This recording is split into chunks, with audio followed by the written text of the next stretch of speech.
చట్ట ఆవిష్కరణకు మొట్టమొదటిసారిగా కొడంగల్ నియోజకవర్గానికి వచ్చినటువంటి మా సోదరుడు రెవెన్యూ మంత్రి గారు శ్రీనివాస్ రెడ్డి గారికి స్వాగతం సుస్వాగతం. వస్తూ మరి ఈ తెలంగాణ ప్రజలకు పట్టిన చీడ వదిలించి వారి రైతులకు ఎలాంటి ఇబ్బందులు కోర్టు మెట్లెక్కడానికి దాదాపుగా అవసరం లేనంత పని చేస్తూ వస్తున్నారు కాబట్టి వారికి స్వాగతం సుస్వాగతం.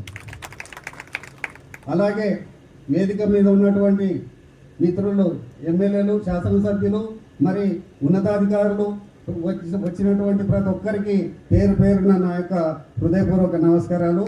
మరి ఈ ధరణి అంటే ధరణి తెలంగాణ ప్రజలను ఎన్ని ఇబ్బందులు పెట్టిందో మీకు అందరికీ తెలుసు.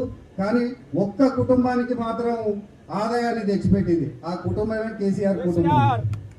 మరి ఆ ధరణి పోర్టల్ ద్వారా మరి కేసీఆర్ కుటుంబం మరి లక్షల కోట్లు సంపాదించిందని చెప్పి మరి ప్రచారంలో ఉంది. మరి ఆ ప్రచారం మరి దాన్ని ఆ పీడను వదిలించి ప్రజలకు మేలు చేసే విధంగా రైతులు వాళ్ళ పని వాళ్ళు చేసుకొని మరి వాళ్ళ భూమిని వాళ్ళు సాధారణంగా దున్నుకొని పంట పండించుకునే విధంగా ఏ ఇబ్బంది లేకుండా చేయడం కోసము మరి మన ముఖ్యమంత్రి గారు, మరి రెవెన్యూ మంత్రి గారు, రాష్ట్ర ప్రభుత్వం ఈ కార్యక్రమాన్ని చేపట్టింది. ఈ కార్యక్రమం దిగ్విజయంగా ముందుకు పోవాలని చెప్పి ఆకాంక్షిస్తూ నాకు ఈ అవకాశం ఇచ్చినటువంటి పెద్దలందరికీ నా హృదయపూర్వక నమస్కారం.